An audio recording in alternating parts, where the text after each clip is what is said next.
ten as súas dobleces, dado que nos entendemos que o trasfego que está neste momento tramitando Augas de Galiza, non? Pois para digamos, ter unha maior capacidade no encoro de Cecebre, máis que ser unha solución a problemas que, en todo caso, dubidamos da súa existencia, o que esconde detrás son intereses de persoas vinculadas ao Partido Popular para poder construir unha minicentral. Se non me equivoco, a semana pasada, o venres, sometese á exposición pública o proxecto para proceder a construir un túnel que conectará, que levará as augas desa balsa mineira de Meirama ao encoro de Cecebre. Vostedes xustifican oficialmente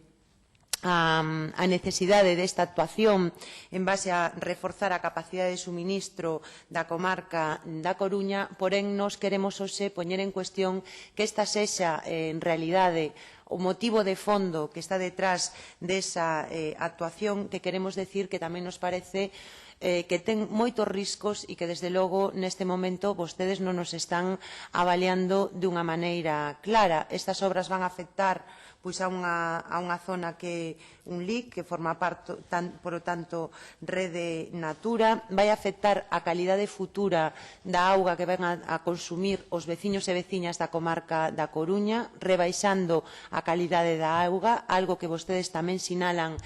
nese documento a exposición pública. Xa advirten de que, dados os niveis de algúns metais que ten esa balsa de Meirama, vai a necesitar un tratamento antes de poder ser consumido, cal supoñemos que tamén llo seguirán repercutindo no recibo da auga dos veciños e das veciñas. Xa sabemos que a súa política é incrementar cada vez máis o que pagan os veciños e veciñas por consumo de auga e, en todo caso, a nos parece que tamén se está poñendo de manifesto que hai un incumplimento da propia planificación nesta materia. Dino vostedes, ademais, con clareza no propio documento que expoñen, que está publicado no DOGA, que efectivamente esta actuación non estaba prevista na planificación hidrolóxica que tiña a propia Xunta de Galiza. Por lo tanto, nos vemos que a Xunta de Galiza vai a gastar,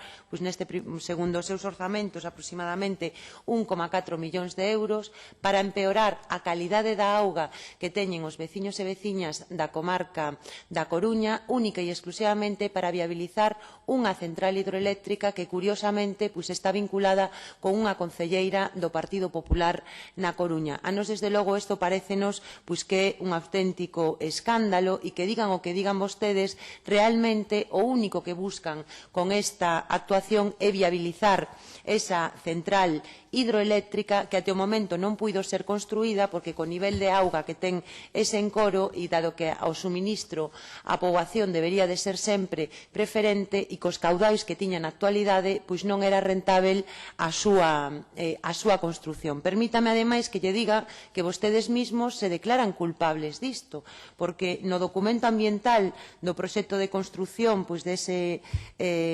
trasfego de auga din nos antecedentes. Unha das alternativas estudadas, teño que decirlle, por certo, que deberían de respetar a legislación en materia lingüística, que dado que toda a documentación que vostedes someten á exposición pública está en castelán e o galego non aparece por ningún lado. Unha cuestión tamén que non nos parece menor e da que agardamos que rectifiquen, porque esta é a práctica habitual do seu departamento, desprezo cara a lingua e que o galego non aparece nesta documentación. En todo caso, o que nos din nese documento unha das alternativas é a construción dunha presa de materiais. A segunda alternativa consiste en conseguir o volumen de regulación necesario conservando a altura da lámina da auga e baixando a cota do desagüe, planteando dúas posibilidades para a construción dun túnel que conectará o lago artificial de Meirama co cauce natural do río Barcés augas abaixo e que permitirá a instalación dunha minicentral eléctrica en función do trazado seleccionado. Vostedes están dicindo isto en documentación oficial, pero é máis. Hai uns poucos meses asinábase un convenio entre o Concello da Coruña e a propia Xunta de Galiza, asinaba o señor Agustín Hernández en representación de Augas de Galiza, que ten, curiosamente, unha cláusula que garda relación co aproveitamento hidroeléctrico. E que nos din? O Concello da Coruña e a Sociedade en Malsa comprométense a acadar a solución máis favorable para a coordinación e realización dos intereses dos titulares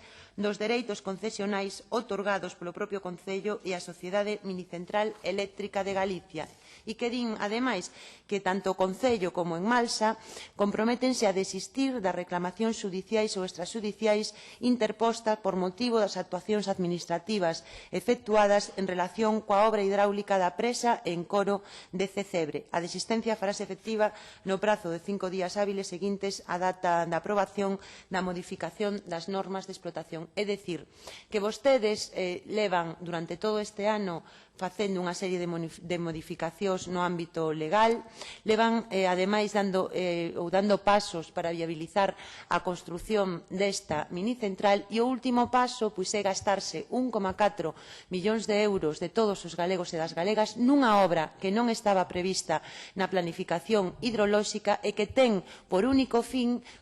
conseguir que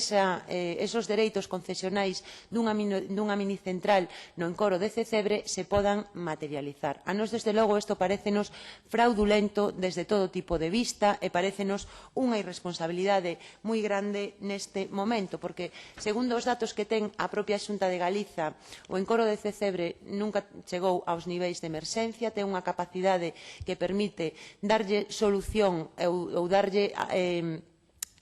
atender a demanda de auga que existe neste momento na cidade da Coruña e, por tanto, non entendemos como cando hai zonas do país que teñen problemas de abastecemento, que teñen problemas de calidade de auga. O seu departamento non se preocupa por atender esas necesidades, porén, si prioriza unha obra que non formaba parte da planificación, que neste momento non se pode considerar urxente e que, ademais, pon en risco a calidade das augas que van a ter os veciños e veciñas da Coruña única e exclusivamente para que a familiares e empresas de concelleiros do partido, ou deste caso concelleiras do Partido Popular, podan beneficiarse de construir unha minicentral. A nós, desde logo, isto parécenos un atropello e agardamos, de verdade, señor director xeral de Augas ou señor director de Augas de Galiza, que paralicen esta barbaridade, porque nos parece, como digo, unha estafa ao conxunto dos galegos e galegas. Moitas gracias, señora Pontón.